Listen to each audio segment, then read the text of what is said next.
this. So again, welcome to this web workshop on health spending and outcome. This is part of a series of workshops organized by the Special Interest Group on universal health coverage of the International Health Economics Association. I'm Laura Anselmi, and I'm one of the co-conveners of this special interest group, together with Peter Biniaroca, Jacopo Gabbani, Jacob Novignon, Asbula Tabrani, Eliana Chavarria-Pino, and Bingjin Guo, who should also be here today. As I mentioned, this is part of a series of web workshops that we are organizing, and I will include in the chat some information about the upcoming one, as well as about the SIG. So I also wanted to start by thanking Eliana Chavarria-Pino, James Lomans, and Peter Biniaruca, who have led the organization of today's workshop, before I forget and we get on, and also all of the speakers for joining us, regardless of the different time zone. It's been a bit challenging for someone to have an early wake up. So without too much further ado, I think I'll just say that we've got 6 different talks, and it's going to be quite a packed agenda, where we've got about 10-12 minutes talk plus 3 minutes for quick questions for each of the speakers, and we'll try to leave 20 minutes time for discussion at the end. We are also aiming to have a little break of 5 minutes just for a quick cup of tea around, after 55 minutes in, that would be 12:55 in UK time. So we've got 6 different talks, and I'll put the agenda in the chat shortly. The first one will be on the effects of public health expenditure on health and healthcare use, and will be a systematic review. And Eliana Chavarria-Pino, postdoctoral researcher at Ludwig Maximilian University of Munich, will be presenting. Our second speaker will be James Lohman, senior lecturer at the Department of Economics and Related Studies at the University of York. And he will present on estimating the relationship between health expenditure and health outcomes, with examples from England. The third talk will be on health system efficiency and the fiscal constraint in South Africa, by Fouché Denter, Executive Director of the Economic Research Southern Africa. Our fourth talk will be by Damian Clark, researcher and associate professor of economics at the University of Exeter and the University of Chile. And this title, Does increasing public spending in health improve health? Lesson from constitutional reform in Brazil.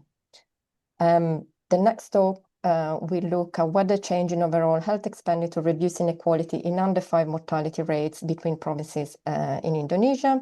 And our speaker will be Ivan Ochoa Moreno, who is a research fellow in global health at the University of York.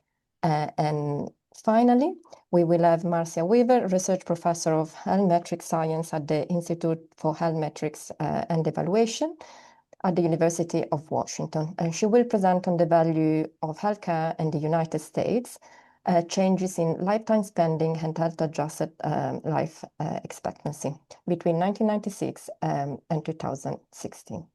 I'll put all this information in the chat, and I'll leave the floor to Eliana, our first speaker. Thank you, Laura. Let me start by sharing my screen. Yes. So hi, everyone. I'm going to start today's session by presenting a systematic review and meta-regression analysis on the effect of public health expenditure on health and care. This is joint work with Laura Anselmi and Matt Sutton from the University of Manchester. So first of all, a bit of the motivation behind this study. So as you all might be aware, so health expenditure is a common public policy tool, and it is considered like a very important input for the production of health. However, the evidence on the returns to expenditure is mixed. Some evidence from previous syntheses have shown heterogeneous results between high and lower income countries from a synthesis of some studies on European context and then OECD countries, and also many differences between results depending on the choice of health outcomes, the model specification, and data quality. Another meta-regression analysis of a subset of studies selected by the authors found that the estimations are quite sensitive to the choice of health indicators and also to the empirical strategy, and that usually mortality is more responsive to expenditure than life expectancy. However, these previous reviews examined specific regions or a specific subset of studies.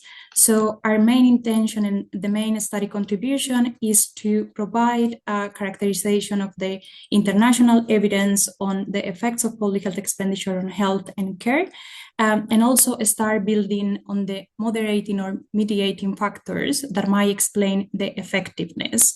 And by also accounting for the different study characteristics, to start to gain more insights into which factors could explain the mixed evidence in this strand of the literature. So a bit on the methods. So as we followed the standard approaches for a systematic review and meta-regression analysis by following the PRISMA guidelines, and what we did was to synthesize and first identify all the quantitative empirical studies that were published until 2022 and that were estimating the effect of public health expenditure on health and care. And for this, we used a combination, let me see if my laser pointer works. Yes. So we used a combination of terms capturing the relationship between health outcomes and also health expenditure, and then the relationship between them. And for information sources, we consulted many different subject-specific databases, and we also tracked the gray literature. We discarded any studies that were not estimating in a quantitative way this relationship between expenditure and health.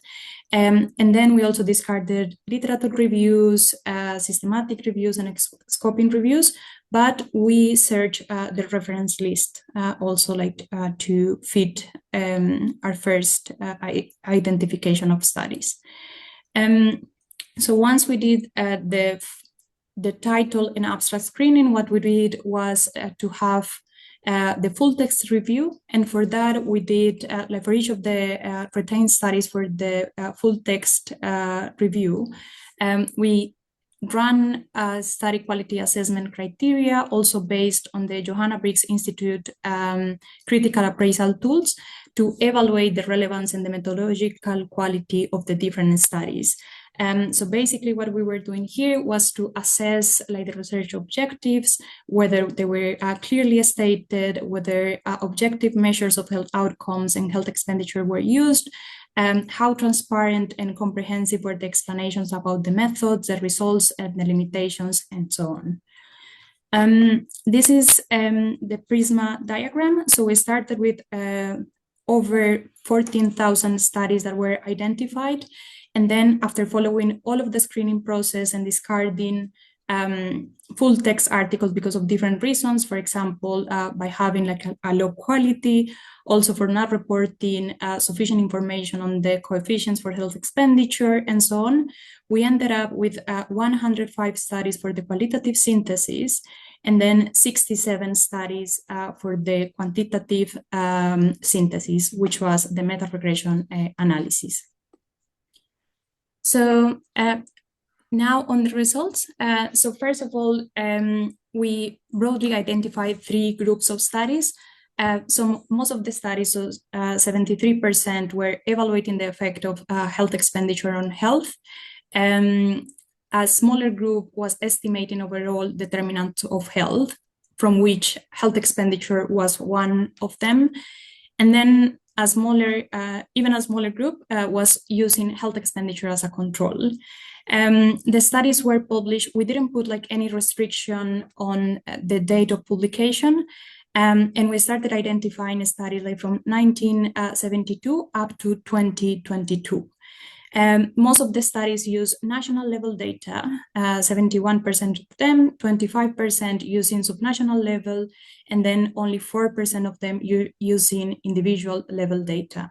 From the ones using individual level data, none of them were in low and middle income countries. So this is already like one of the findings and characterization of the literature. In terms of the geographical coverage, so most of studies covered multiple regions or Europe, were focused on Europe and the US. Less studies were from Latin America and the Caribbean, Sub-Saharan Africa, Asia, and Oceania. When we do this analysis, not by geographical region, but by country income classification, we see that much of the literature is either from studies having multiple income categories or from high income countries.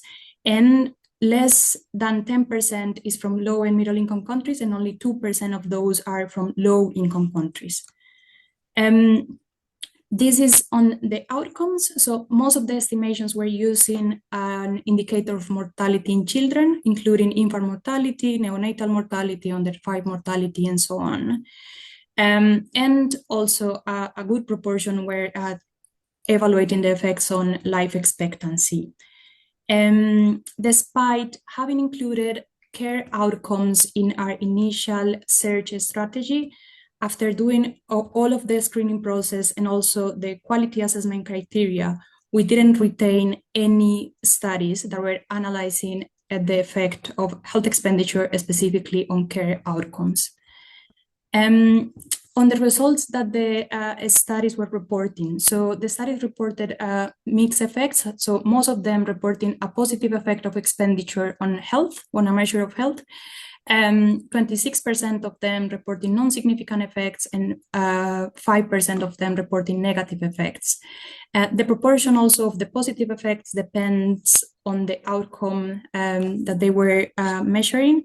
So for mortality, for example, there's a larger proportion reporting positive effects on reductions in mortality than for life expectancy. And here we have the breakdown for the different estimates on the empirical strategies that they used. So fixed effects was the prevalent method that the studies were using, like to control for unobserved heterogeneity, followed by instrumental two-stage least squares instrumental variables. Here we also have a breakdown of the effect sign, and by effect sign we mean whether health expenditure had a positive effect, non-significant effect, or a negative effect on health. And we see that the proportions are different by geographic region. And here we have between parentheses, so n equal 10, it means that there are like 10 studies from Eastern and Southeastern Asia, with all of them reporting a positive effect of expenditure on health, versus Latin America and the Caribbean with only 3 studies, and then reporting non-significant effects for 2 of 3 studies. And then in the right-hand side, we have also the effect size, but now it is by empirical strategy. So in this one, we have that for GLS, like the larger proportion is reporting positive effects, in contrast with the random effects, where the majority is reporting non-significant effects.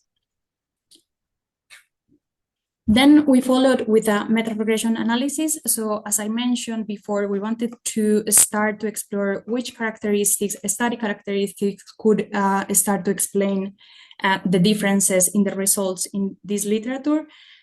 So one that we can see that is consistent across different specifications is that in comparison to studies in Sub-Saharan Africa, those studies from Europe and Northern America report higher spending elasticities. So this means that studies from Europe and Northern America are usually reporting larger effects on reductions, for example, in mortality from expenditure than those in Sub-Saharan Africa, accounting for other characteristics. The next thing that we see is that if we take into account the methods that the study used, like a detailed breakdown, or just a dummy variable in which we say, did they account for the fact that there could be like an endogenous relationship between expenditure and health? We can see that those methods, those studies that were using methods aiming to correct for endogeneity, they tend to report larger spending elasticity, so larger effects of expenditure on health. And then on the narrative, finally on the narrative synthesis. So the first part that I just showed you was more on the quantitative analysis that we did, but then we also wanted, yes, Laura? Yeah, thank you. We also wanted like to dig a bit further and see how studies elaborated on the different health system mechanisms that shape health expenditure effectiveness. So we map the different characteristics that they report by following the health system functions and functions as defined in the health system performance assessment framework. So we have governance, financing, resource generations, and service delivery. So we see, for example, that for governance dimensions, so this is control of corruption, political stability, the quality of institutions, the studies consistently reported positive effects of governance and quality of institutions on health, either by themselves or when interacted with public health expenditure. In terms of financing, we see that they highlighted the importance of sustainable and equitable sources of financing versus private expenditure or development assistance for health. Also, consistently findings of higher number of doctors with improvements in health, and finally with public health programs. So this is my final slide. So just like to highlight that we found that there's a scarce evidence from low and middle income countries, and also using individual level data. Few studies accounting for health financing characteristics and policies, and they are not able then to elaborate on the mechanisms and pathways that make health expenditure effective. There are methodological challenges, of course, into generalizing the evidence and also in estimating this relationship. And yeah, we also see that the methods that are aimed to correct for endogeneity find larger spending elasticities. So I will finalize there. Thank you very much, Eliana. That was quite comprehensive. We've got just time for one quick question, if there's any. I cannot see any hands, but please speak if you do have a question. Okay, otherwise, I suggest that maybe you might want to put your questions in the chat.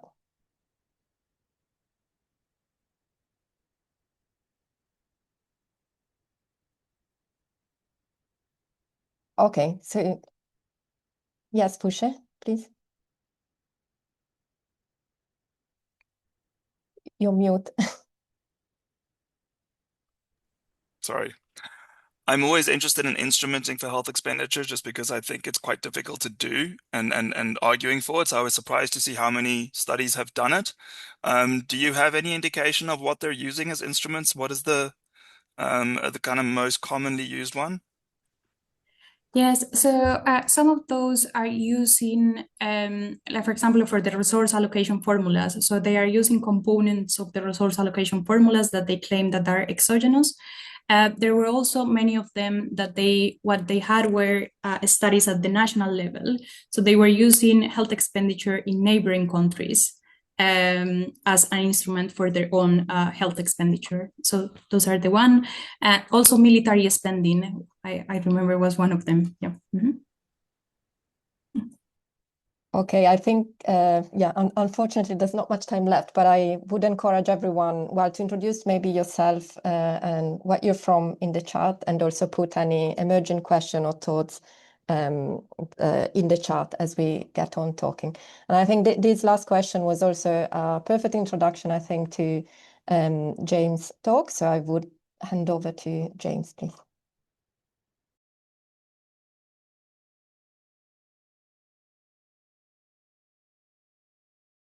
It's almost as if I planted that one. Can I just check sound and slides coming through okay? Yes.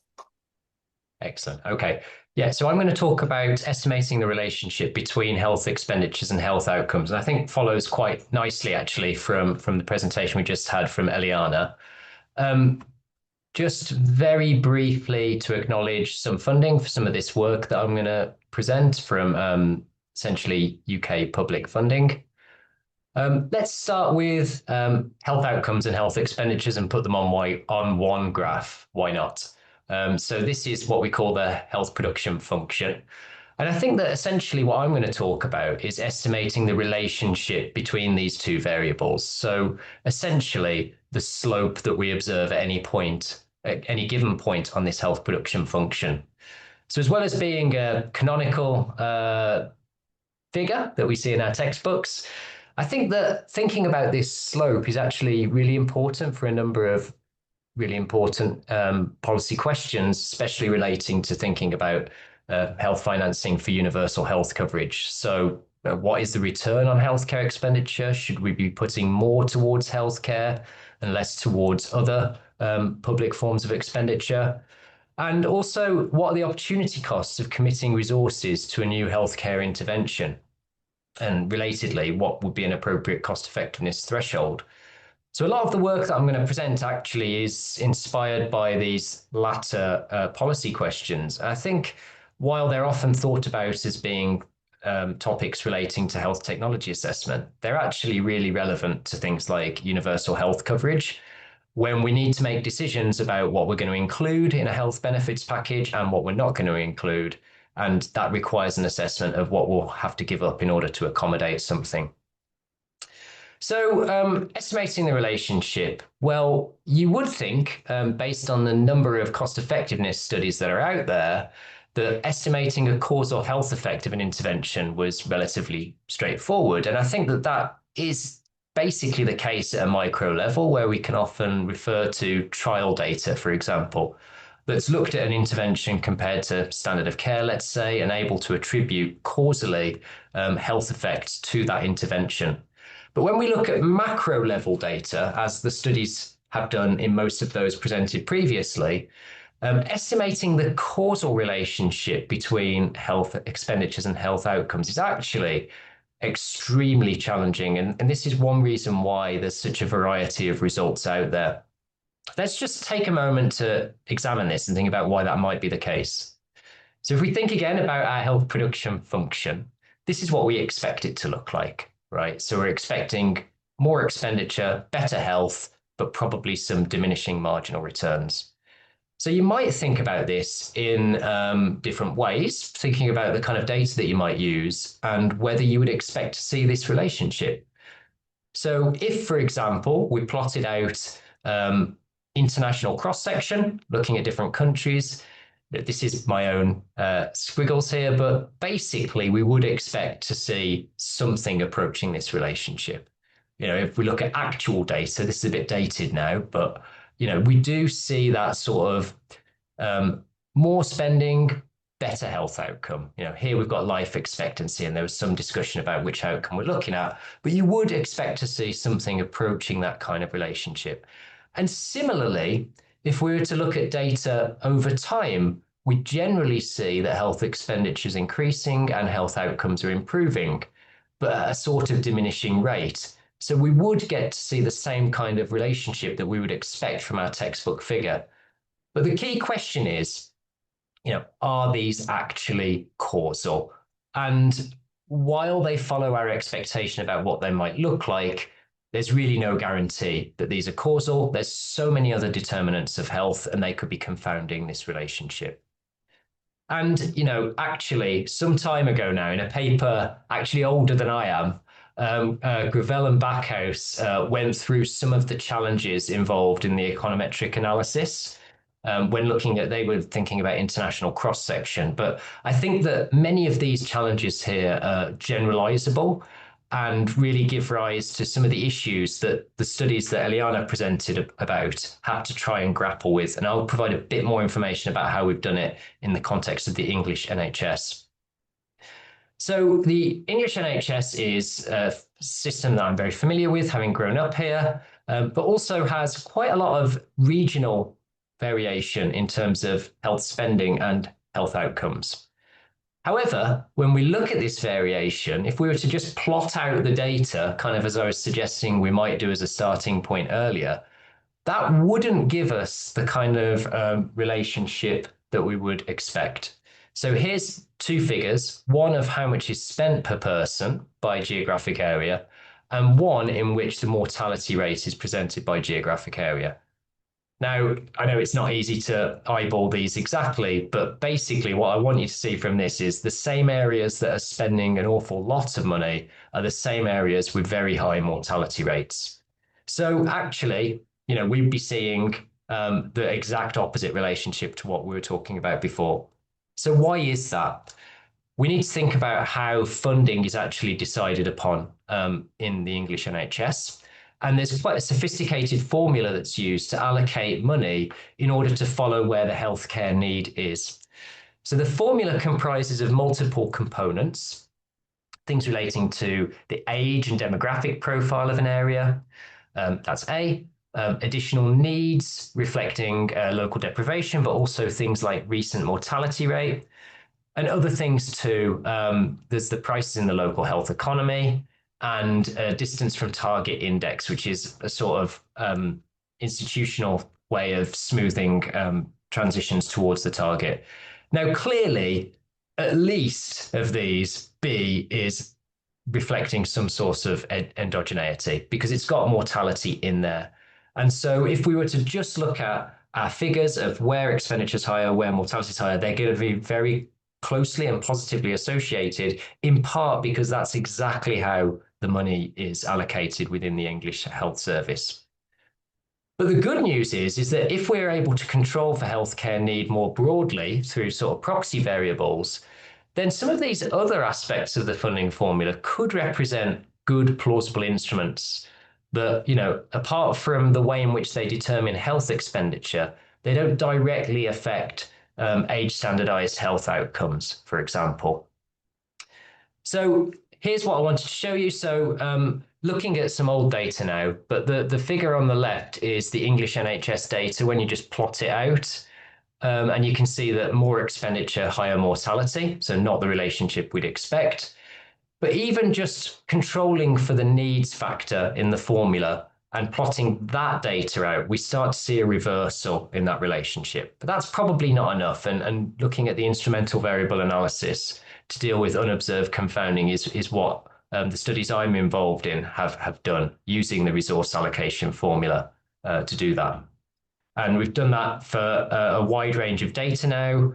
And this is just from one study, which is quite old data actually, but it really gets home the point that regardless of the way in which we've tried to take on this question with the English NHS, we are finding that it's very productive of health, and purchasing a quality adjusted life year costs between £5,000 to £15,000 at the margin of the healthcare service. And we've done this study and examined the robustness of various things and found more or less that same headline result. Crucially, other studies have done similar. This is also a little bit old, so there are some countries missing here that have since gone on to do more estimation of this. But this is a snapshot of some of the studies that have tried to estimate the cost of producing a quality adjusted life year or a disability, or of avoiding a disability adjusted life year. And it's a growing area where there's more and more papers doing this kind of work. So as we touched on before, these studies have actually quite markedly different approaches to estimating this relationship. And broadly speaking, there's two key camps here. There's one that uses the sort of panel fixed effects or first differences approach to remove that time invariant unobserved heterogeneity, just as we discussed earlier. And another camp where a panel isn't used, but instead a cross-section combined with some instrumental variable as an alternative way of dealing with that unobserved confounding in that way. And to get back directly onto your question, actually, although it wasn't planted, as I said before, the studies have taken different approaches to finding instrumental variables. So some of the earlier work looked at things that would affect the demand for healthcare. So kind of like shifts in the demand for resources for healthcare and how that provides an exogenous variation in expenditure per area. And some of the other, perhaps more recent studies, certainly in the case of England, been looking at instead things that have shifted the supply of care. So this could be in terms of workforce. So the Swedish study used estimates of retiring nurses by region. And also the English work, as I mentioned before, that looked at the sort of idiosyncrasies of the resource allocation formula, and conditional on controlling for various things potentially provides a source of plausibly exogenous variation in expenditure.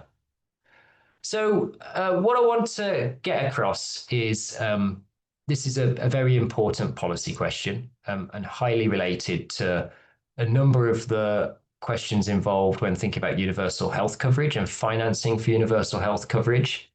And it's one that's readily informed by an empirical question that's at the heart of it. You know, what is that relationship between health expenditure and health outcomes?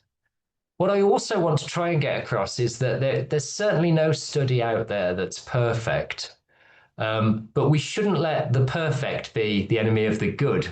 And I think that there are a number of good studies out there, and I would class a good study as one that makes the best use of the data that is available to try and inform this policy relevant question, and aims to make clear and explicit assumptions that are appropriate given the context. So that varies by country. So in England, the data is very stable over time. The NHS wasn't particularly affected by the financial crisis in terms of its funding. And so a cross-section might be reasonable in that context. In the Spanish paper that I presented in my table earlier, there was significant regional variation in how health budgets were affected by region in response to the financial crisis. And so that gives, you know, a good source of variation that can be drawn upon for the analysis. But the key point is that the context is really all important in defining what's going to be possible from a study. And it's about making the best use of that data and being very clear and explicit about the assumptions that are being made. One thing is also a consistent theme is that, of course, you know, any of these approaches requires careful econometric analysis to be performed. And there are lots of really good papers out there that can sort of alert to potential pitfalls, going back to Gravel and Backhouse, but also more recent pieces as well. So yeah, difficult, challenging, but very well worth it. And I hope that this inspires a bit more interest in this area. Thank you. That's brilliant. Thank you so much, James, also for finishing on a positive and encouraging note for more research and opportunities. We have got a couple of minutes for questions. Anyone? Yes, I think I see one from Joe Goodson, please. Questions?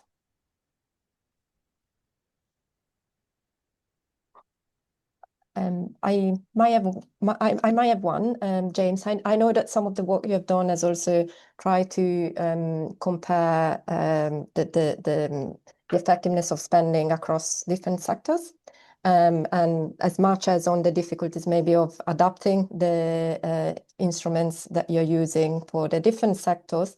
I was wondering whether there was also some reflection on the outcomes that you use and how that serve for spending in sectors that varies maybe from primary care or hospital.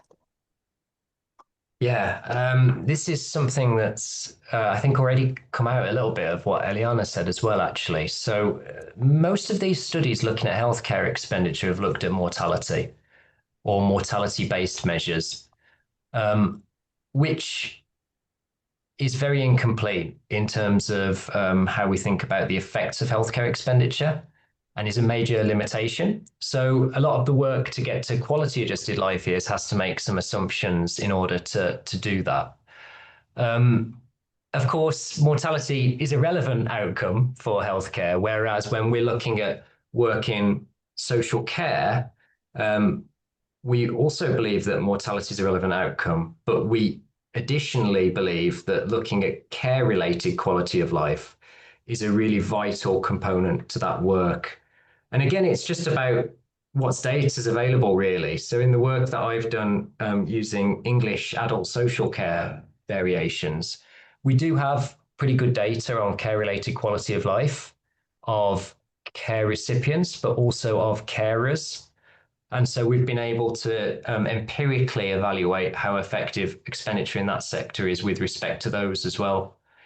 It's kind of my plea, really, that it would be really nice if we could do more in healthcare, actually, in terms of empirically evaluating how effective spending is in terms of reducing morbidity. Because that's at the moment something that I think needs a bit more future work, really. That's great, thank you. So I might invite again, if there's further reflection or thoughts, please to include them in the chat, and we'll move on to the next presentation. Who share, please?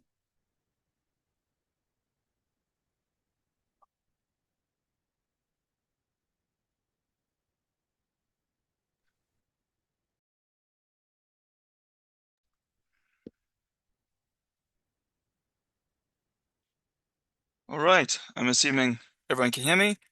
So thank you so much. So this is a paper Anya Smith and I from Stellenbosch University are busy working on. It's called the Health System Efficiency Under Fiscal Constraint in South Africa. The impetus for this paper really just came from a point of thinking about health spending efficiency as a source of fiscal space. So it was a bit of a from a fiscal policy point of view. You'll see, with the technique we use, causal association or causal impact is less important to us than just defining a production function that works. So we'll go through that a little bit. But yeah, so South Africa's debt level has essentially nearly tripled over the last 15 years. Our debt services costs is probably the second largest spending item right now. So for this was really about thinking about, okay, well, if there's going to be a spending squeeze, how do we make sure that we are protecting our health outcomes? So just a bit of a roadmap. It's essentially just 6 slides with the topic for each of them. So we'll look a little bit about the previous studies that have done in South Africa around health spending efficiency. I'll give you a bit of a structural overview of the South African health system for those of you that are less kind of familiar with how our system is structured. And then we'll talk about the modeling approach. Quickly on the descriptive stats, there's really just one point I want to make there, and then we'll spend some time on the results and the implications. So in terms of health spending efficiency papers that have been done specifically in the realm of stochastic frontier analysis and data development analysis, for those that have included South Africa, you have the cross-country ones. Generally, South Africa does pretty poorly, compared to equal income level countries, as well as countries that are within Africa that are a lot poorer than us. We tend to rate quite badly in terms of health spending efficiency within the country, which is more closer to what we're doing with this study because we're only focusing on South Africa. The general message is also with the same being, there's a big efficiency gap, but also there's a lot of variance, geographical and regional variance in efficiency scores among districts as well as among provinces. So what we try to contribute with this paper is, first of all, we include a time dimension. Most of the previous studies have been cross-section. So we do win quite a bit of degrees of freedom and space to play around a little bit with the specification of the production function, which is quite nice. We disaggregate spending per spending level, which is also quite nice in terms of it being able to show you the interrelationship between spending at different levels of care. And then again, these are associations, these aren't causal. So forgive me if I do slip into the causal language at some point. Just take it as this is all associative. And then I provide a bit of a policy diagnostic and practical outcome at the end, which I think is also quite useful for the decision maker. So in terms of the structure of this African public health system, I don't think it is specifically unique. We have a national department at the top that is involved in policy planning and monitoring, with a little bit of delivery through our training hospitals. The 9 provincial departments of health are really the core of our health delivery. They are directly involved in the running and the funding of provincial and regional hospitals. They also have full autonomy to make the choice in terms of how much funding the hospitals get. And then they deliver primary healthcare and secondary healthcare through district health offices. So each district, of which we have 52 across the 9 provinces, has a certain number of district hospitals and primary healthcare facilities. This structure also then gives you a bit of a referral pathway, which is also important when I show you the model and the results. This referral pathway and because it essentially creates interaction between the different levels of care and the resources you put into each of them. So this is the modeling approach that we're using. It is called stochastic frontier analysis. I'm sure most of you are aware, but if some of you aren't, it is essentially a parametric approach, maximum likelihood regression, that is designed to distinguish between standard or random error in the data, or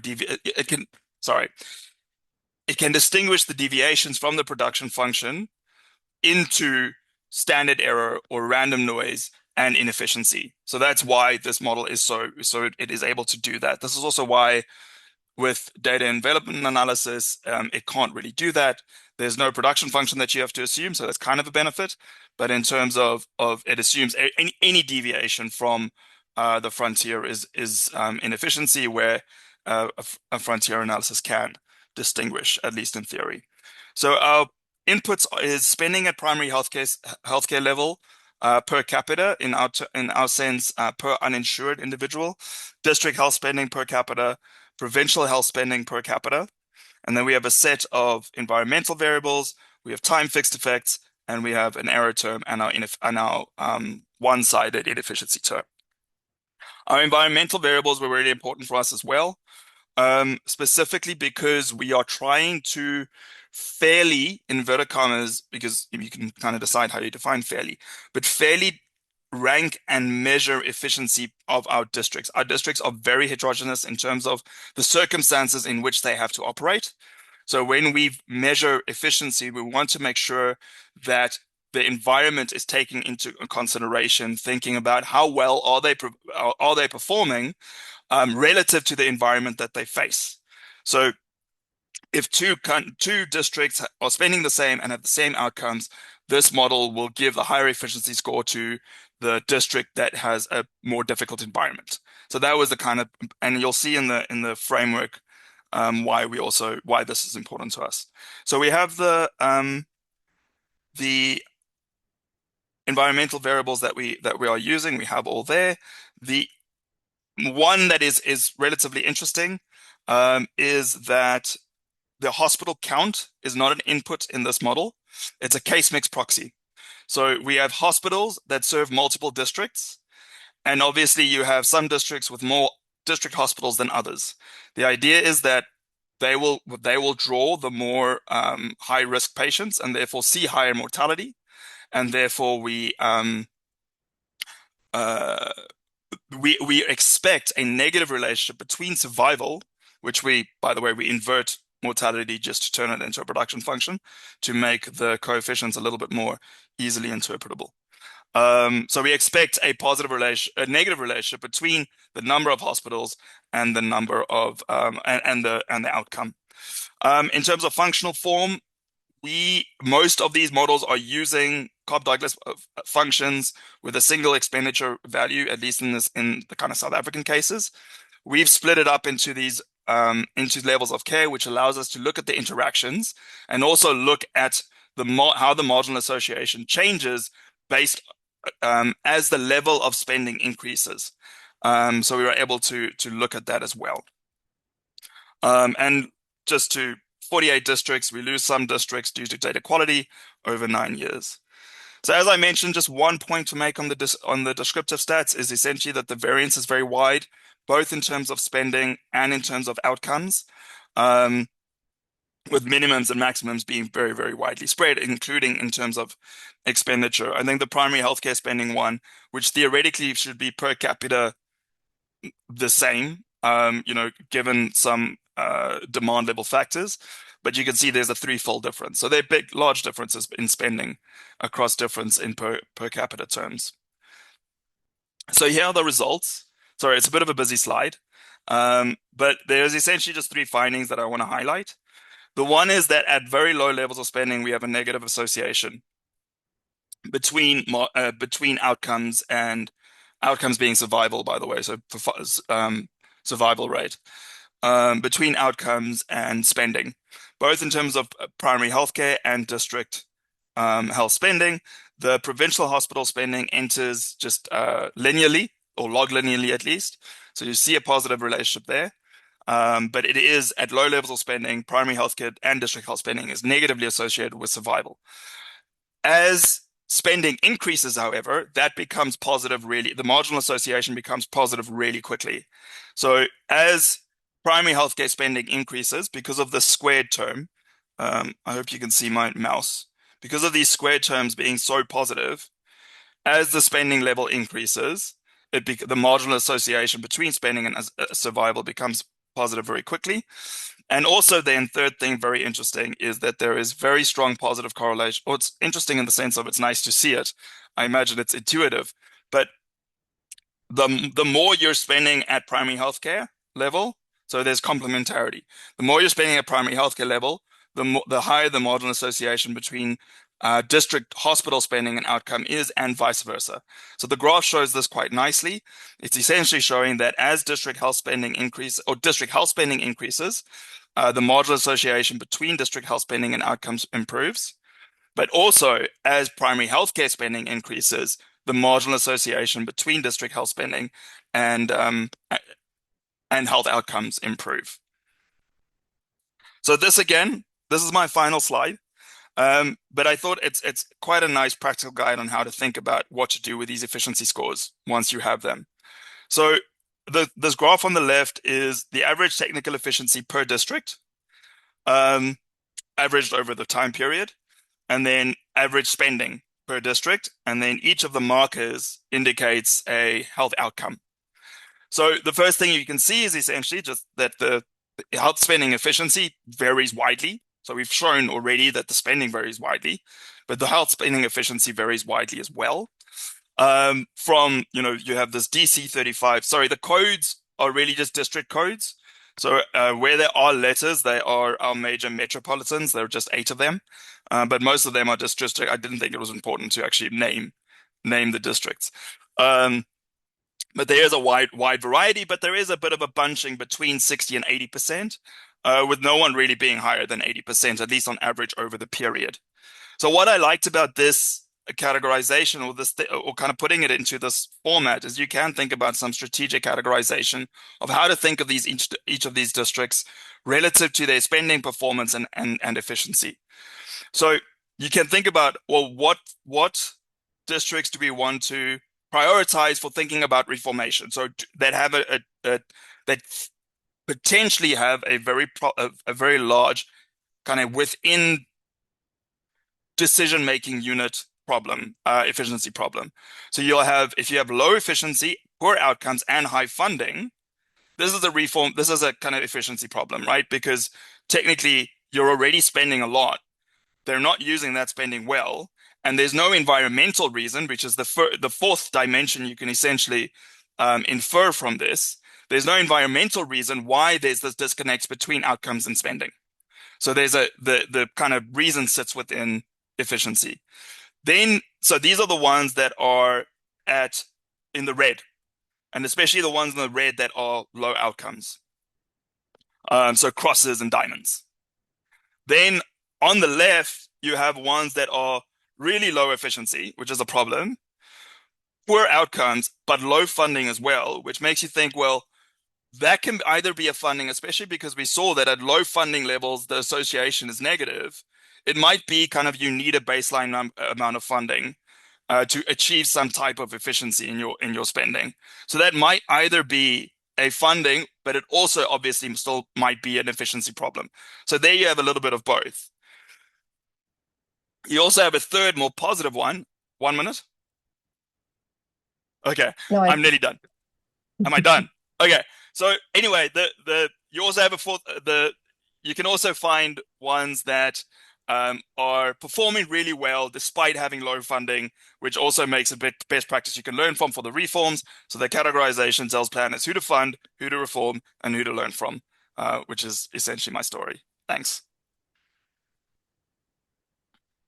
Thanks, Boucher. And yes, apologies, we are already getting into the break times, but there's definitely time for one question or one more reflection.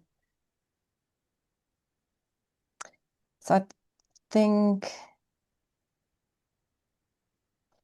there's one question in the chat. Would you want to read it yourself? Sure. I mean, I could ask if this is Joe. Yeah, just I was recently in South Africa and hearing that they have this problem of these very high medical legal claims. I don't know if that's some form of malpractice, and that might vary a lot across the country. Is that reflected within the overall estimates of when you see district health spending? Is some of it that and might if it's I don't know if there are data available on it or if it's secretive and if there's any way to adjust for that because presumably those areas that may have a high share of spending for such things may have then less to spend on services and so on. So I was just curious if you have any data on that and if it's possible to adjust for it or if that wouldn't really affect your results. So I don't know. That spending, it's always the provincial department that gets taken to court for these things. It is a major problem. I think what you might see is that you'd see this in the outcomes if it is a district that is or province that is seeing a lot of medical legal problems. You'll also potentially see them having lower outcomes, but I think or poorer outcomes and higher spending. So in other words, you might be able to see it within the efficiency, but it would be interesting to see what impact that spending item has specifically within the normal government accounts. They don't have a line item for those types of legal spending. But it might be something that we can look at. Thank you, Joe.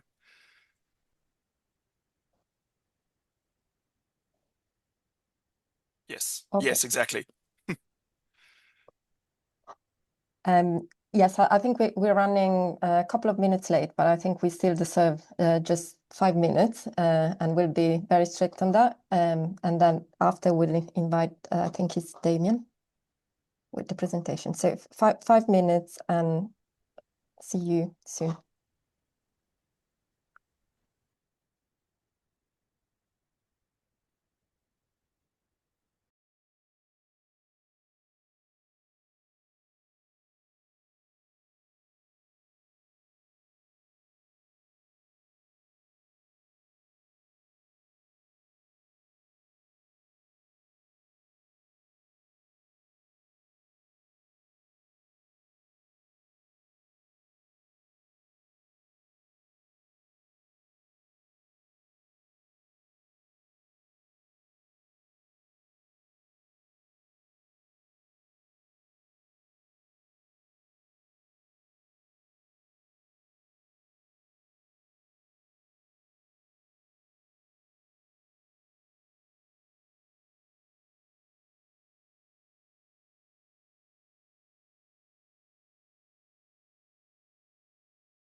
Hello, we are almost ready to restart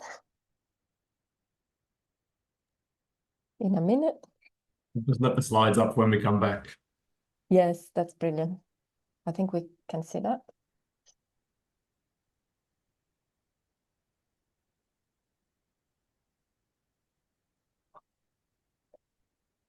We don't seem to have lost participants, so that's very good, despite the break and being 1 hour in.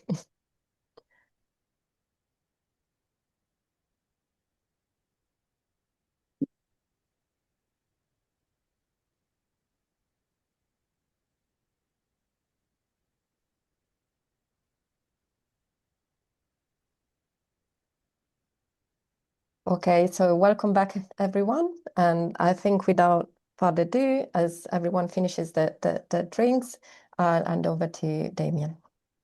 Thanks so much. It's really nice to be here among like-minded colleagues thinking about these super important issues. Thanks also for the people who've spoken this morning. I'll sort of jump off there. So I'm really happy to present this paper in a sort of a low middle income context setting, written with two great colleagues, Rudy Rocha and Michel Sclo from Brazil. So the paper is called "Does Increasing Public Spending in Health Improve Health?" which I think is a lot of what we want to get at today. So broad picture, I mean, I think we all know there's a huge amount of money spent on health, around 10% of global GDP, and this is projected to grow substantially over the next 20 years. Just sort of a benchmark figure, government spending is around 60% of this. So government spending, the way that government spend money on health is more than the majority. Yet surprisingly, I'd say the sort of high quality causal evidence on whether government health expenditure is effective in improving health outcomes is quite scarce. And one of the reasons for that is identification, as we've seen today, is a huge challenge. And I think even if we think of sort of the current frontier papers, a lot of what we've seen in earlier talks comes from fixed effects models. And of course, if one thinks about what are the types of non-observable things that say country and year or municipal and year fixed effects aren't going to pick up, it's shocks to health, and government's going to spend more money when there's shocks to health. And so even typically fixed effects models aren't identified.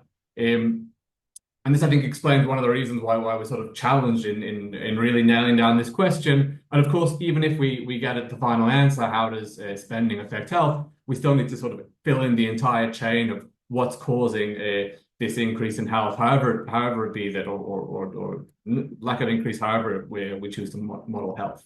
And so I think in general, what we might say is that health spending may be sufficient to impact health. There's sort of examples of certain policies which are very successful, but it's certainly not a full-told conclusion. And if we go back to our early trainings and think about things like the Rand health insurance experiment, we certainly wouldn't think that necessarily more spending is going to map into health outcomes.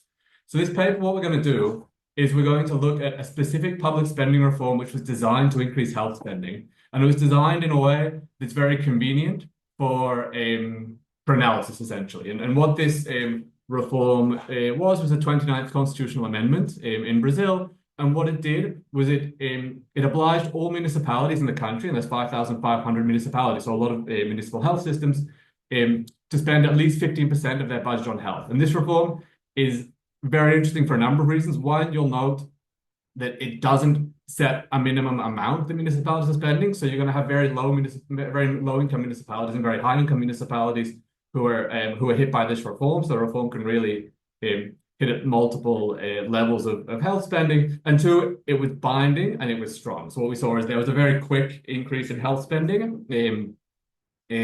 Money flew in very, very fast, and there was a big change within a few years.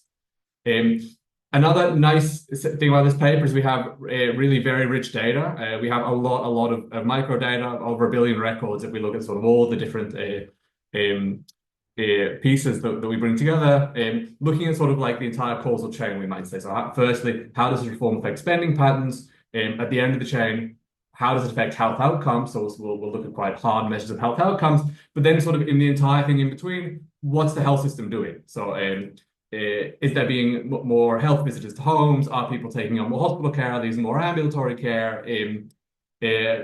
What does morbidity look like? So we can really see a lot of different outcomes.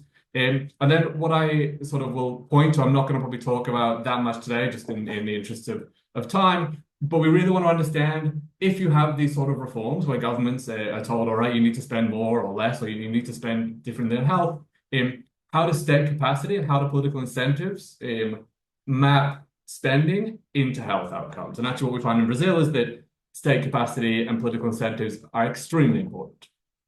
All right, so some background. I won't talk about this too much, just say that in the early the early 2000s, the late 90s in Brazil, despite having a sort of a rights-based model for health, where people were guaranteed the right to health, the health system was failing, and there was a public sort of clamor, a demand for things to be improved, and this resulted in a constitutional amendment. Of course, a constitutional amendment is a very serious thing. This was a serious reform, and the key thing we're going to look at today was that all municipalities, of which there's over 5,000, we're told they must spend at least 15% of their tax income on health. And the relevant sort of fact here is that Brazil is highly decentralized in healthcare provision. So you can really think about essentially we have in this country or in our data 5,507 distinct healthcare systems all operating at a municipal level. And so what you see, and I guess one other briefing to note.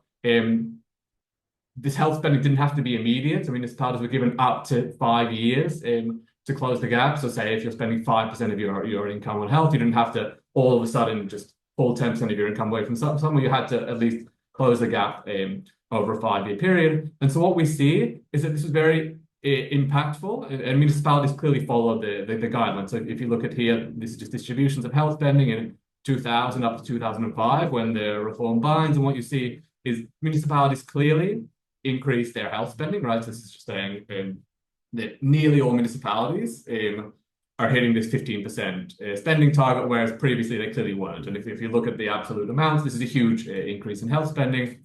And actually, one interesting thing you see, and what we sort of thought when we started the paper was, okay, well, this is going to give us a kink. We're going to see that those spending above the 15% target, so these ones that are like negative distance from the target, should just keep doing what they're doing because they're already spending over 15%. Whereas those spending below the target, these ones here who need to increase spending to meet the threshold, should just move up to the line. And here, these are just a single point per municipality, and this line is municipalities essentially complying with the reform, right? So you see municipalities hit this limit. What we saw is actually that this 15% target was treated in some sense as a guideline, and municipalities above the target also reduced health spending, which is sort of an unexpected impact of the reform. All right, so in this paper, we have a lot of data. I'm not going to spend much time talking about it because I want to show you the results. But essentially, we see things starting from the beginning, from spending. We look at inputs, things like staff, hospital beds, hospital buildings, so staff and infrastructure. We see what people do. Are they going to the hospital? Are they going to ambulatory care units? Are home visitors going to their houses? And then we see final outcomes. I'll focus on infant mortality in this talk because I think it's an outcome we all understand and we sort of know is a marker of public health. But we do have other outcomes that I can potentially show. What we're going to do, and I think one of the main contributions of this paper is we're going to have a causal strategy where we have a very clear identification argument. And the identification argument is that if you were, say, spending 12% of your budget at baseline on health, you have to increase by 3% to hit the 15% target. Whereas if you're a similar municipality within the same state and you were spending 10%, you need to increase your spending by 5%. And we're going to essentially do event studies. I won't talk to the notation, but think of a difference in differences design.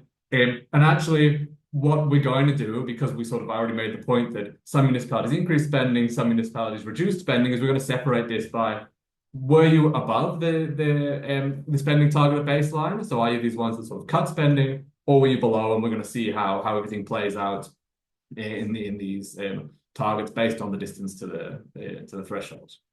And so what we see in terms of spending is that everything makes sense, right? So this top graph is just saying all healthcare spending as measured by the government. And what you see is that these below, the ones that had to fulfill the target, they increase health spending by a lot. So this is log spending. And by about the 5th year post-reform, so when the reform really started to bind, we see they've increased health spending by around 250%. So a huge amount. whereas those that are below, above that were already fulfilling the target, cut health spending by a little bit. And we see this more or less across the board, right? So they increase human resources, they increase investment, they increase admin and management. The one thing where we sort of see a little bit less of this sort of mirrored impact is in outsourcing, potentially because municipalities, it's hard to sort of cut things if you've outsourced to third parties. Then the final sort of outcome we have here is what happens with infant mortality. And what we see is that it actually, potentially surprisingly, but we see there's a significant effect on infant mortality. It takes some time to appear, but by around 2007, we're seeing significant effects on infant mortality. And this is driven particularly by these municipalities where health spending increased. So I think one good piece of news is that these ones that are cutting spending, we're not seeing increase in infant mortality, and the ones that increase spending, we see declines. These declines, if you compare it to sort of fixed effects models, the elasticities are much, much lower, but they're not zero.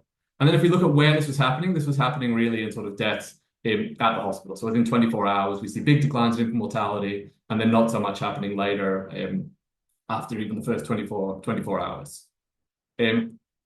If we look across the sort of spectrum of health outcomes, what we see is this really seems to be a public health story, right? So if you look at infant mortality, we see it sort of happening, this is 10 years post, but happening among all infant mortality, but really it's driven by 24 hours. And then if we look at age-specific mortality, we see declines in age-specific mortality if we focus on those mortality classes, which are classed as primary care amenable, right? So we see really big declines in mortality among quite old ages, but nothing in non-primary care amenable mortality. And then if we sort of look at what's happening in the health system, we can really see actually that these municipalities, they're taking this money and they're investing in access, right? So this is things like home health visits, and we break this out much more, but we see that they're more or less doing what you think, right? So you're increasing or what you think they should. They're increasing primary care access, not much an increase in non-primary care access where things are harder. And we do see sort of quite quick increases in human resource spending and slower increases in infrastructure.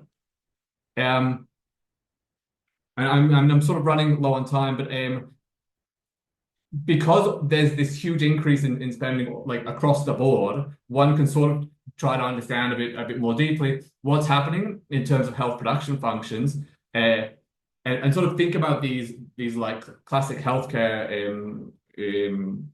returns functions. We think about something like the Preston curve, and we can say, all right, what do the effects look like in terms of some outcomes in mortality based upon where municipalities start a baseline. And what you see in our setting is there's lots of places where they were spending very little on personnel, spending very little on infrastructure, and we can see essentially how results look across the board. And what we see is that these declines in infant mortality were really very large in municipalities which were in the lowest percentiles of spending on investment and spending on personnel, right? So these ones that were very low spending, they see huge declines in infant mortality, whereas municipalities that were spending quite a lot on personnel and on investment, you see much smaller declines. And the reason is because municipalities seem to behave in a reasonable fashion. Those that are spending, say very little on personnel spending at baseline, increase personnel spending by a lot, and vice versa in the case of investment. So you can really sort of see, something like this, you can sort of see the Preston curve mapped out across the country, which I think is quite nice. All right, to wrap up, so we have this specific, very nice setting, which lets us learn a lot about shocks to healthcare spending. What we find is that there's healthcare spending in this setting has a big impact on mortality. It suggests positive returns for any value of this statistical life over around $750,000 which is below the typical threshold one uses. And actually, we think these results are quite useful more broadly in settings thinking about decentralization and healthcare spending. There's sort of decentralization happening in a lot of places. I mean, there's various places in Latin America, but lots of other places. One thing I haven't talked about today, which is in our working paper, is institutional structure and political accountability are key. And we actually see that where these results are biggest are in areas where mayors are up for election and the mayors sort of know people are demanding healthcare gets better. We have this like instrument to do it, and we need to both increase healthcare spending, but we need to do it in an effective way. And it really sort of points to the relevance of political economy and all this. All right, I've gone a bit over, so thank you very much.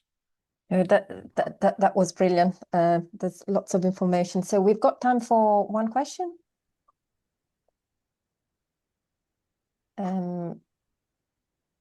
Any question? Let's call for that. I can keep my eye on the chat otherwise. Yeah, definitely happy to take in the chat. I do have a quick one, perhaps. In some studies, we've seen that even where there's an increase in spending and access in different areas, in particular, we could see that often there are differences in the population that actually benefits from those expanded access. And here I'm thinking about the social determinants of health and differences in income or sort of individual characteristics. So I was wondering whether there was any indication on that.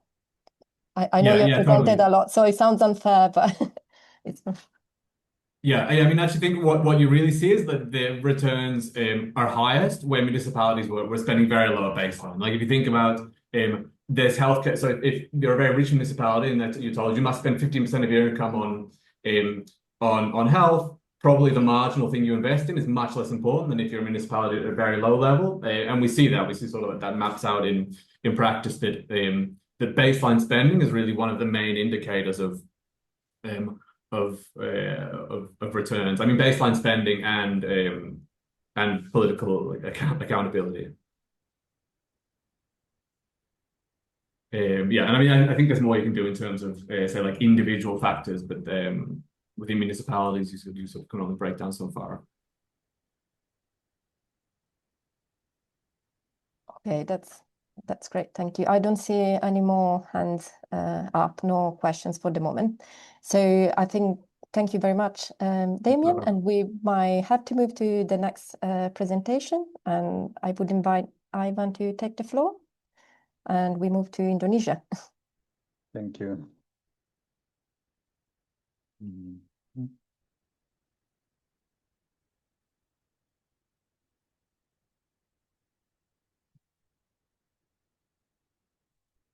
Okay. Well, thank you very much for the invitation and for the organizer. Thank you to the organizers and all the people attending as well. So here, for this study, here we look at the impact of health expenditure, but not on mortality rates, but on the inequality in under 5 mortality rates between provinces in Indonesia. This study, yeah, we did it with colleagues from University of York, University of Washington, Universitas Indonesia, and the University of Sussex. So some policy context in Indonesia. By 2013, 121 million people, almost half of the population, didn't have access to adequate healthcare. High mortality, maternal mortality was really high. Almost a third of children under 5 were stunting. 1 million new cases of tuberculosis every year, and a really important rise in non-communicable diseases. 63% increase in diabetes, obesity rates doubled in a decade. So in this context, Indonesia introduced the Universal Health Care Program, JKN. Ivan, sorry, I think we are still seeing the first slide, and maybe you were thinking of moving on, or how do I do that? Yes, I think it's now in the policy context. Also, I don't know if you want to make it full screen. It is. It's supposed to be full screen. Yeah. It is now? Not yet. It is. I can see it full screen in my. Not for us. There's something here. It says something is not configured properly. Yeah. Maybe it doesn't work. Well, I think is it okay if I use this? Yes, I can definitely see that. We'll squeeze out. Sorry about that. Yeah, I didn't see there's a problem here. No. Because in the test. Now we've lost it. I think we just see a slideshow. Sorry. What? Can you see anything now? Yes. Just Okay. and you are on the policy context slide. Okay, perfect. So yeah, I'm sorry about that. I hope it's visible. By 2020, they reached a coverage of 83%. It's more than 220 million. So it was at the time the largest program of this kind in the world. Out-of-pocket payments declined from 47 to 30% in 2020. And life expectancy continued to rise, but there were still gaps in healthcare by wealth, quantile and regional level. Can you see motivation now? Yeah, okay, perfect. So yeah, one of the aims of universal health coverage is not only one of the aims is also to reduce inequalities, not only improve health. And most of studies estimate average effects, as we have seen a few right now, but few studies go beyond and examine distributional effects. Also, Indonesia is a good case for this because it's an interesting case because it's a decentralized health system. They have large regional disparities, major spending expansion, and the introduction of the JKN program. But the question is should we only spend more to reduce inequalities, or does allocation matter? That's the main motivation here. And we look to two types of inequality: within province inequality, which is socioeconomic inequality. So what's the differences in impact between the wealthier and the poorer households? And between province inequality or regional inequality is if the impact of health expenditure varies across the distribution of mortality rates. So what's the difference between the high mortality rate regions and lower mortality regions? For the within province inequality, we use concentration indices, and the method is a system GMM plus instrumental variables. For regional inequalities, we do quantile regressions. So the outcome is under 5 mortality rate distribution, and the method is an instrumental variable quantile regression. There are many previous studies. I'm just gonna focus on 3. There's the first one here, Mol Zapata et al. Is a study in Indonesia, and they use the same data as we do, but they use for previous years, and they find an effect of expenditure and a reducing effect on under 5 mortality rates. This is the third paper, Martin et al. 2022. They are one of the few studies that do quantile regression and look at the whole distribution of mortality. Actually, James is a co-author in this paper. I think he mentioned it briefly. And the last one is they look at the inverse equity hypothesis so they looked at inequality increases when national coverage starts, and then start decreasing when the full coverage is attained. We use 3 different data sources. We use the IDHS demographical survey to use for mortality rates.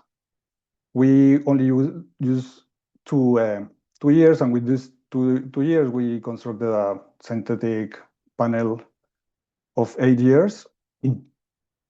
So we get the quantiles from that survey as well, and from the Minister of Finance, we get the expenditure data and all the controls from this other Indonesia database for policy and economic research.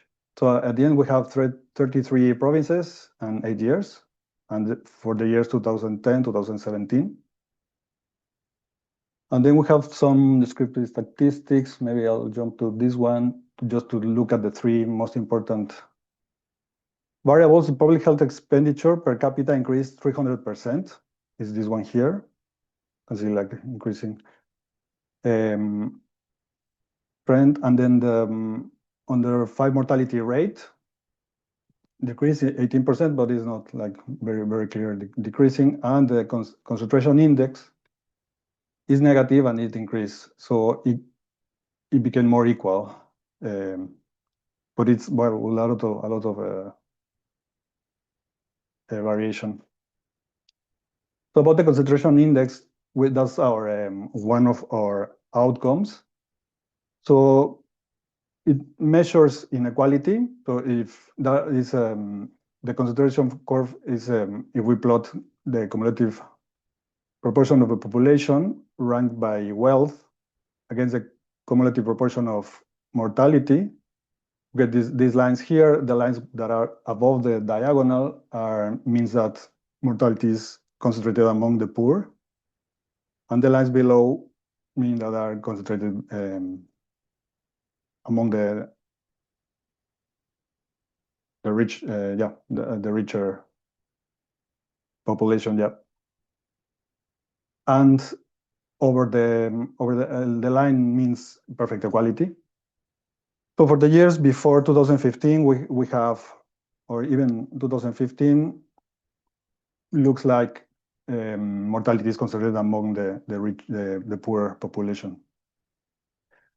There are not significant differences because all the lines cross. We also, here we look at the mortality rates by health quantiles. Sorry. So we see that for the poorer quantiles, we have higher mortality rates.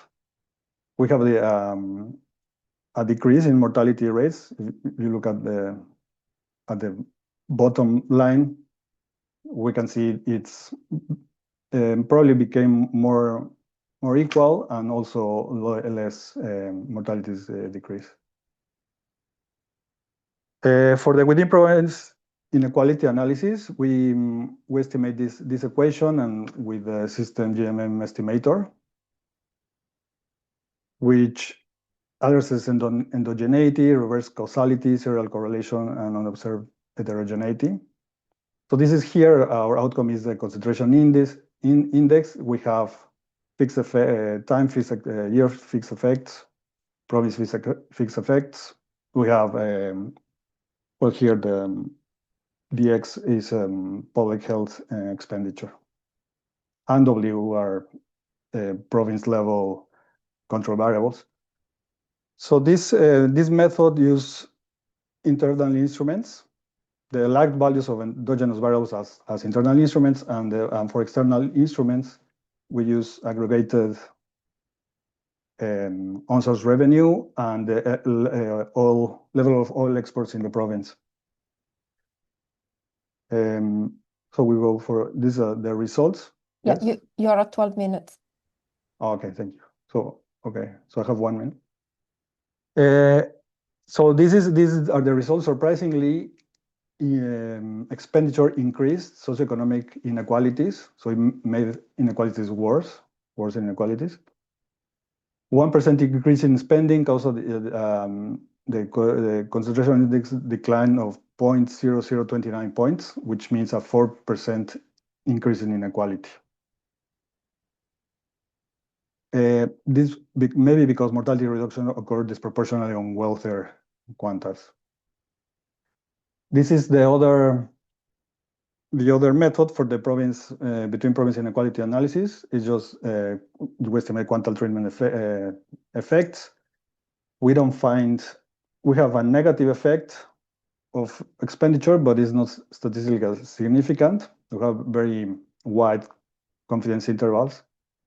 So we don't see, there's no difference between, there's no heterogeneity in terms of level of mortality. So maybe spending is not targeted towards the highest need provinces. And the last result is we also look at average effects. We replicated this study I was telling you about, Moller Zapata. They found an effect a reducing effect of spending on mortality. We didn't. We have negative coefficients indicating reductions in mortality, but they are not statistically significant. So from here, we can see that this, only looking at this, we will miss the worsening inequality that we found before, and we could have missed heterogeneous distributional impacts that we didn't find. And well, I don't know if we can leave this for the discussion, or I can still say it. Stop here. Yeah, I think we Okay. are running a bit out of time. I wonder whether there's any questions. Okay, so maybe if you want to just give your last thought, Ivan, and then we'll. Yeah.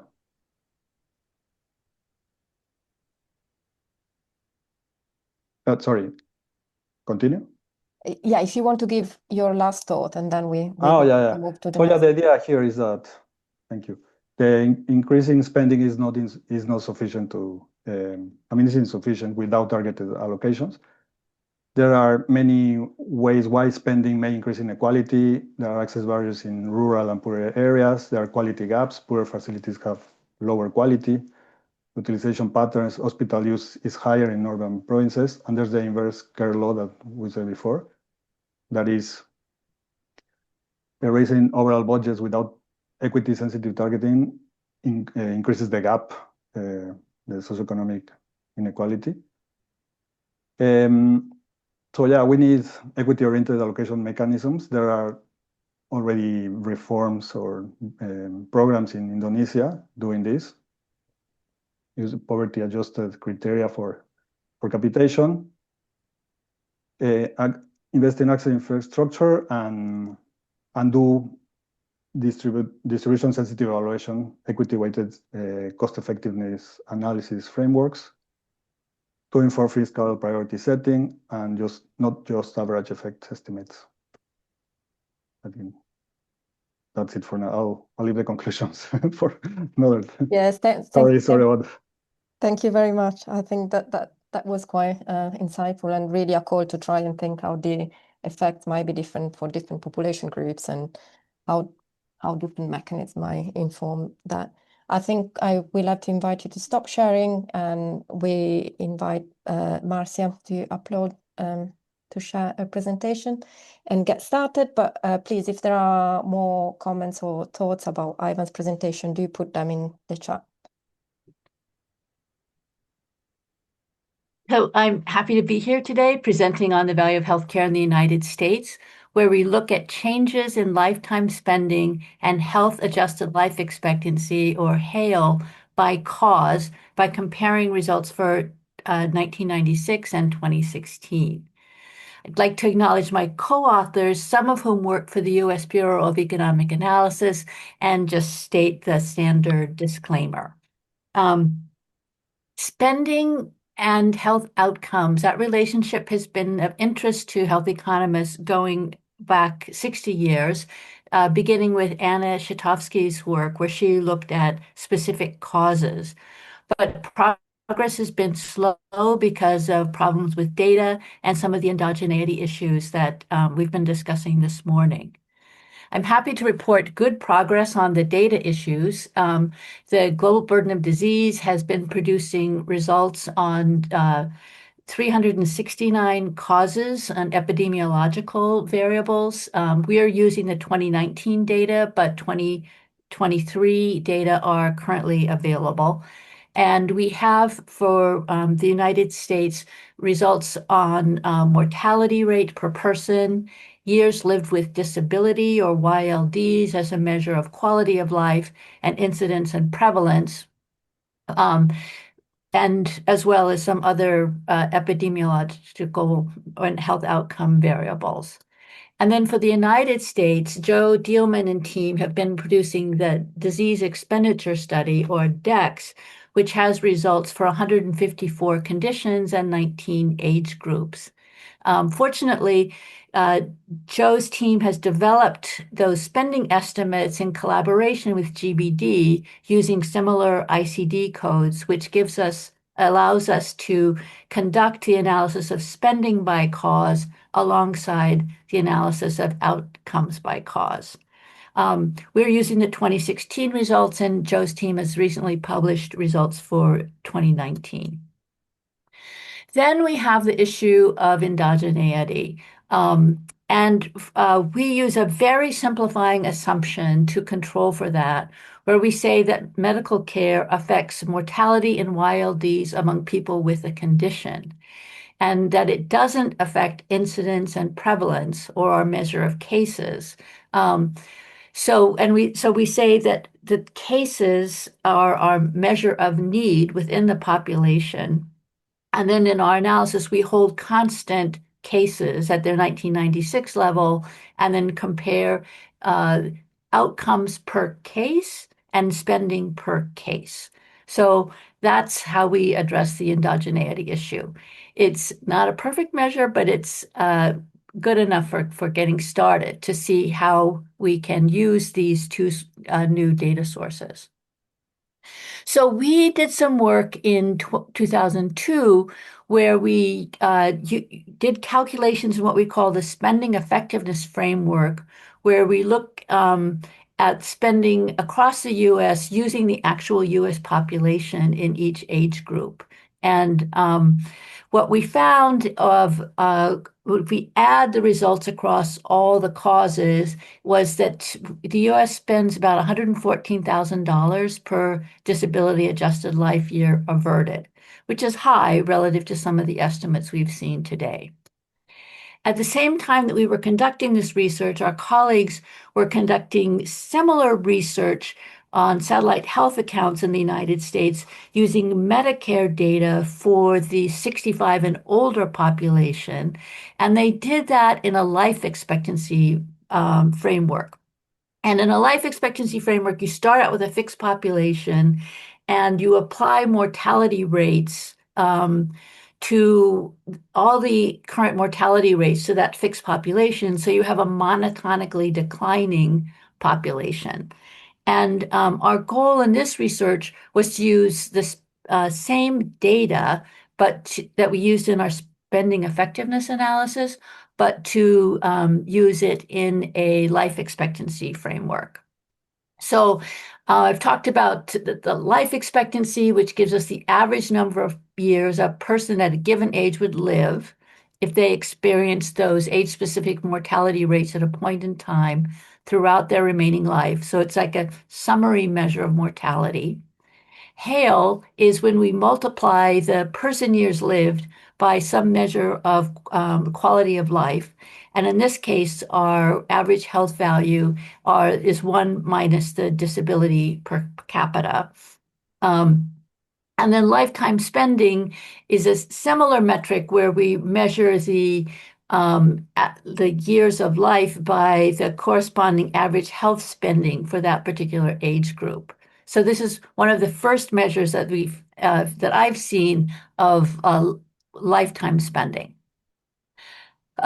So there's 3 steps to our analysis. We estimate HALE given 1996 mortality and YLDs per case, and lifetime spending using 1996 spending per case. Then we estimate a hypothetical HALE and lifetime spending using where we substitute in 2016 mortality and YLDs and spending per case while we hold cases constant at their 1996 level. And then we calculate the difference in HALE, the hypothetical HALE versus the calculated HALE for 1996, hypothetical spending versus the calculated lifetime spending for 1996. Given that we have 2 variables, we have 4 different combinations of outcomes. So we can have an increase in spending and an increase in HALE in the Northeast quadrant. And we have 79 causes in that quadrant, including HIV, ischemic heart disease, and diabetes. We have in the Southeast quadrant 19 causes with a decrease in spending and an increase in HALE. And this is like the best quadrant to be in. So some of the examples include breast cancer and cardiomyopathy and myocarditis. In the southwest quadrant, we have a decrease in spending and hail, which is not great. And an example of that would be alcohol use disorders in the United States, where health outcomes are worse and we're spending less. And then finally, in the northwest quadrant, we have 26 causes with an increase in spending and a decrease in hail. And that's a source of concern both for the health system and then also for some potential measurement issues. And two striking examples include chronic kidney disease and drug use disorders in the United States. So here are just some examples of the calculations for all causes in the top row. We see that there was a $24,000 increase in lifetime spending in the United States and 1.285 additional hails. So that gives us a lifetime spending per hail gained of 182,000. We can calculate that ratio whenever there's an increase in spending and an increase in hail. So for diabetes, we have $29,000 per increase in hail. Ischemic heart disease is $60,000 per increase in hail. And for HIV over this time period, it's $9,000 per increase in hail. So these are all very good ratios for these three causes. All of this is life expectancy is hail and lifetime spending calculated at birth.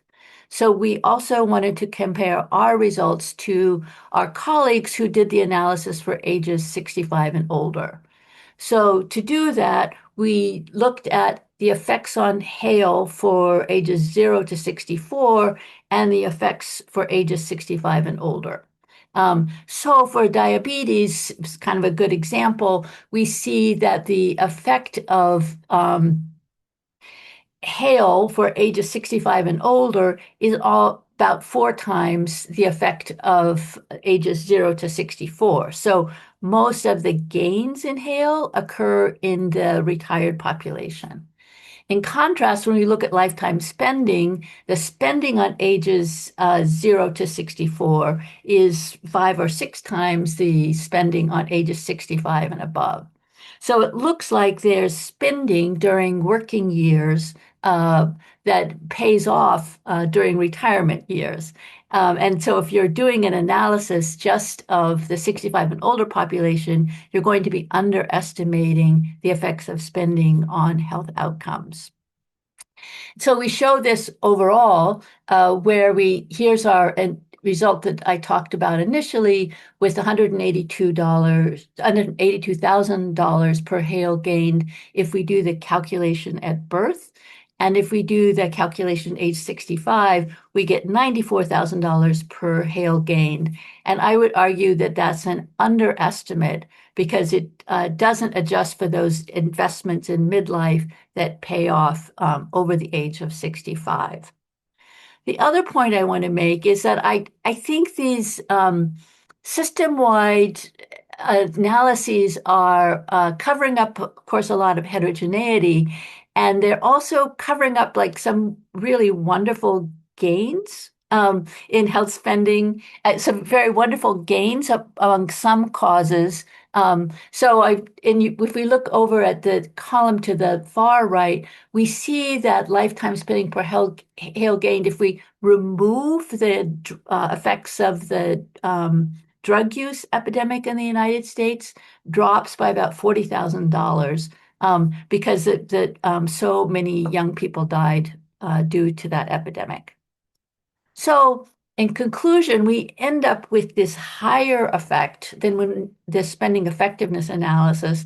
And I think that comes from the life expectancy framework where we have declining population over time. Whereas in fact, when we use the actual US population, we have this kind of bulge, this kind of mouse in the boa constrictor of the baby boom that really benefited between 1996 and 2016. And the spending effectiveness analysis accounts for that. And then we have learned from our life expectancy framework colleagues that the risk factors are quite important, and we'll consider that in future research. And then just to call attention to the heterogeneity across conditions and the importance of kind of celebrating where there's been very good progress and calling attention to some of the causes where there's real concern about increased spending and decreases in HAIL over time. And then the point that I've made before about looking at the entire age range rather than focusing on retirement age results. So and I'll stop there. That's fantastic. Thank you, Marcia. It's very interesting to see results across conditions as well. Are there questions for Marcia? Yeah, like to have some questions for Marcia. Yes, please. Okay.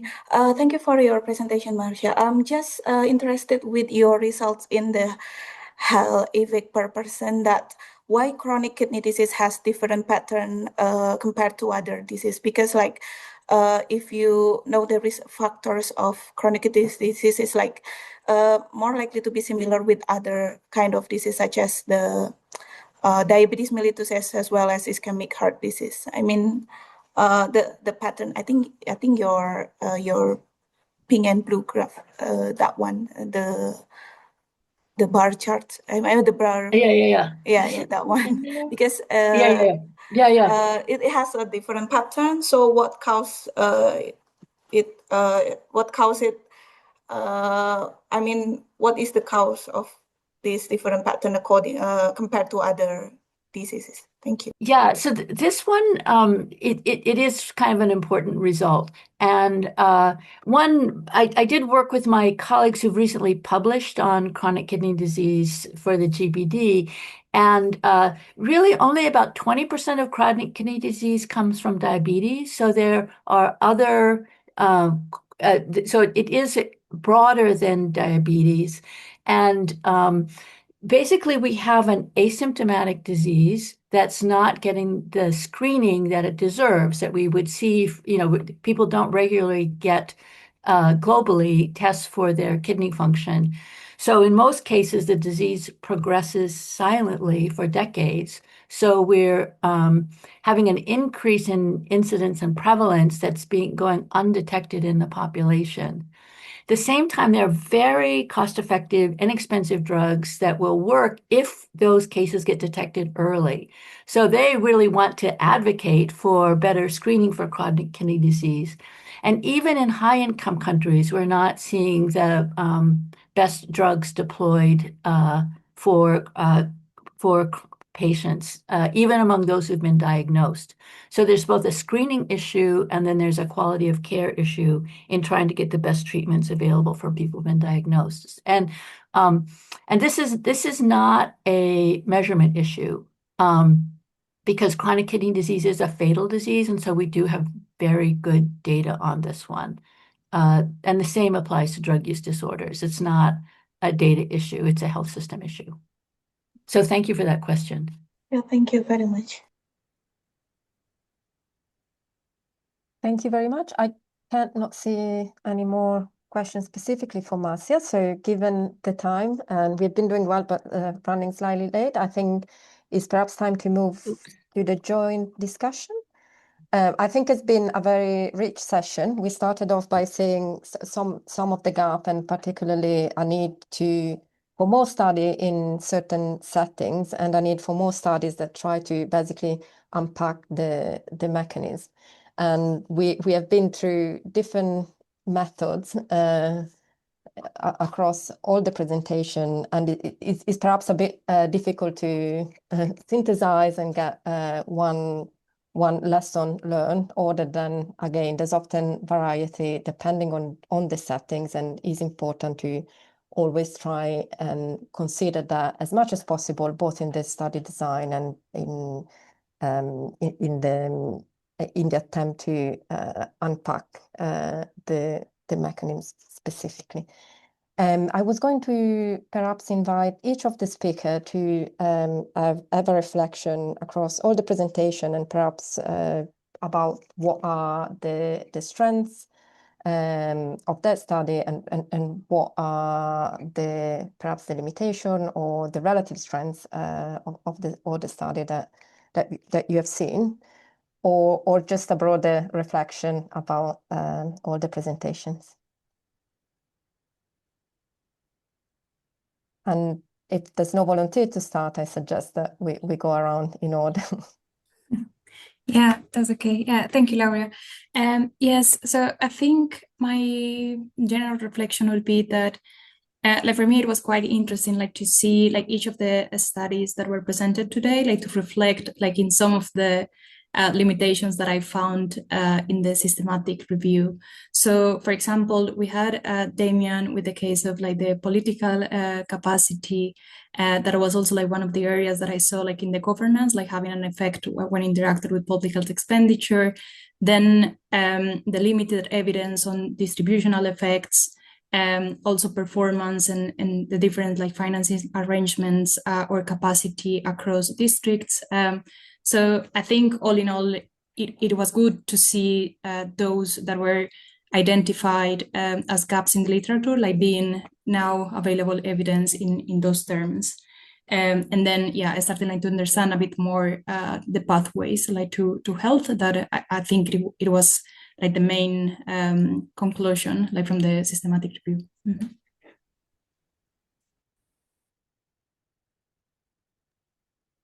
Yeah, I think it's my turn now. Yeah, well, thanks for allowing me to participate in this session. Really interesting. Again, reflecting on the art of the presentations, we saw a lot of heterogeneity in mine and Eliana's presentations. And I guess what I thought was really interesting was I reflected on some of the lessons from sort of the earlier work.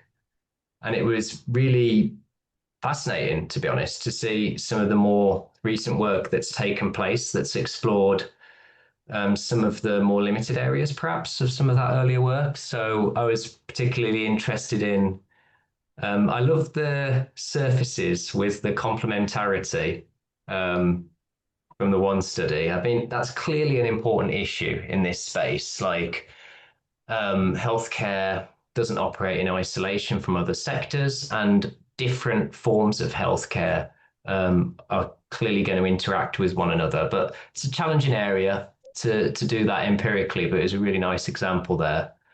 And likewise, I thought it was great to see about the use of dynamic panel methods, because in principle, they can help us deal with unobserved heterogeneity at the unit level that's time invariant, but also can help us get to modeling short run effects as separate from or as leading to long run effects, which I think is quite interesting. And then, yeah, I'm a big fan of the work from the US as well.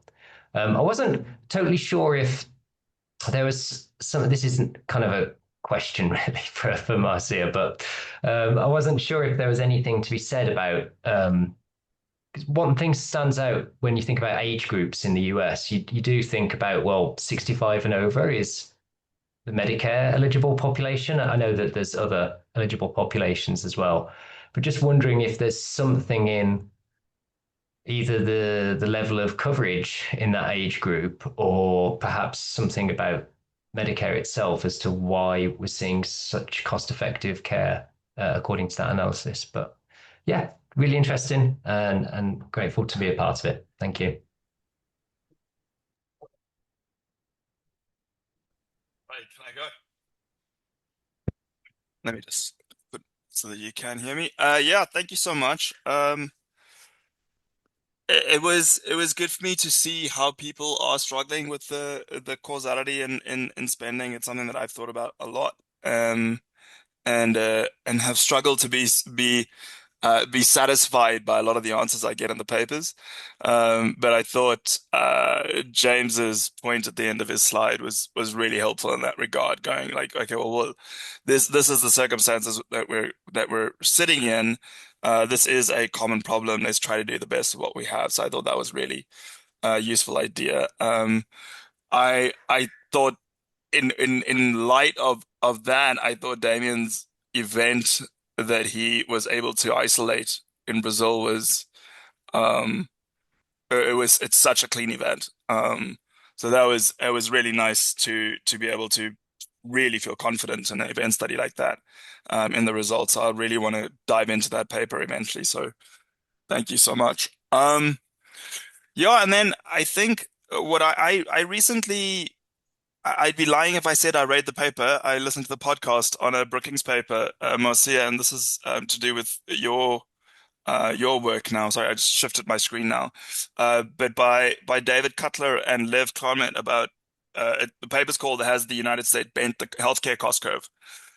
With one of the points out of the paper being the fact that technology has traditionally been seen as something that drives costs up in healthcare and has been over the last couple of years, but more recently we've seen technology having the opposite effect. So there's been this kind of underestimation of or under forecasting of future healthcare costs in America over the last couple of years. And it would be interesting to think about how technology plays a role in the differences between the hails, or at least the cost per hail, as you've defined it in your paper. But yeah, overall, thank you so much. I thought this was great, and I hope that there's a lot of follow-up in this space. Thanks. Yeah, maybe I'll briefly go. So yeah, thank you everyone. Super useful comments. Also, I mean, there's one thing I've been sort of thinking about, which is I think a real limitation for this work, and I'd love to hear other people's thoughts on this, like sort of across contexts. And I think it's a general issue we have, particularly maybe more so in low and middle income countries. But if you look back over time, and even I think still today, when you get more money for health, one of the things that's often built is better measurement of health, right? And there's this idea that we measure what we treasure. And I mean, particularly in Brazil, but I think in a lot of places, when the government starts to increase spending, they'll build vigilance systems, and we'll start to measure mortality better. We'll start to measure morbidity better. And I think it's a real challenge in trying to sort of separate out the effect of measurement from the effect of spending. And I think probably a lot of the low-income country estimates are potentially lower bounds because of this, right? I mean, in Brazil, we know about 5 years before our study, we just had to cut off data because there was this big investment in measurement. And then things get very complex. So, I mean, I'd just love to hear any thoughts about people might have on this. And it's sort of one thing I think that often I think about in lots of contexts, but really, I think as economists, we should spend more time on measurement because it's just so fundamental. Anyway, yeah, thank you all so much. And I've learned a lot from the session and seeing all your papers. Okay. Yeah, really nice presentations. Again, thank you for the invitation. Really nice work by everyone. Yeah, I agree with what Damien was saying. Yeah, the main limitations of my work, for example, is the availability of data, no, in these countries. In Indonesia, we had a lot of problems finding the health expenditure data because there are within the finance minister there are more than many sources and different kind of measurements. So yeah, this had a lot of issues. And I was talking about previous study that we couldn't extend our analysis to all those years because of the incompatibility of this data. So yeah, that's a good point about the spending, and I like all these reflections of many of the presenters of if spending is worth it, of if, as Marcia was saying or James was saying, are these causal. So I was thinking, because my work goes beyond the average, as I said before, but actually I think we're still trying to find out if this if spending has an impact, no, or, before going to going into inequalities. But yeah, really nice. Thank you. So yes, thank you for organizing this session, and I really appreciate the discussion about the endogeneity issues, and it's so interesting for me to see both the ways that everyone is addressing that, because that is so key to the results that we're getting. Just to respond to the comment about Medicare, there's sort of 4 reasons why we might see this big disconnect, sort of differences across the age spectrum in spending and health effects. So one is the investment issue that I raised in my talk. The other is that Medicare could be more efficient. And we've done other work where we show that, as the US kind of falls further and further behind the rest of the world in terms of healthcare spending and health outcomes, that 65 and older group is the one area where we're still kind of keeping up with our peers. And so I think we can give Medicare some credit for that. So that's one second explanation. A third is that people who survive may just be better at producing healthcare. So there could be some effect of, like, by the time you get to older ages, you've kind of eliminated the expensive people, and the survivors are kind of innately better at maintaining their health. And then the fourth reason is a measurement issue. Right now, GBD is very good at measuring changes in mortality over time, and we're less good at measuring changes in quality of life over time. The disability weights for many causes are the same in 1996 as they were in 2016. And so if we're looking at outcomes per case for disability, there's not going to be a difference. That's not the case for something like diabetes, where we have population level measures of fasting plasma glucose. So for diabetes, we do see real changes in quality of life over time. So there's sort of 4 possible explanations for why we're seeing that disconnect between ages. I think we're at time, so I'll stop. Yes, we are at time. That's a bit unfortunate, because I'm sure that there'll be plenty to continue discussing, and it feels a bit of a harsh time. But I think I as a chair, I think I can only really thanks again each of the presenters for sharing your work and giving us the opportunity to see how work in the analysis of health spending and outcome is advancing more recently. I think I just wanted to flag that probably some of the work is published, but not all of it. And I'm assuming that each of the presenter might be happy to be contacted by anyone in the audience if there was a specific interest for following up. And also, I wanted to remind everyone that the recording of the webinar will be made available online in the AIA website. So if you needed to refresh your memory or go back to some of the titles, that will be there. And the last thing that I wanted to flag is that we've got the next webinar planned for the 29th of June, and that will be about the development assistance for health at a crossroads, and looking at how countries are coping with that. So that'll be 29th of June. Check the AIA web page for details.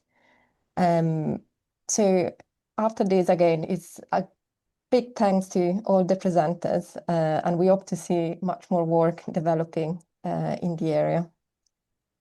So I might say bye to everyone, and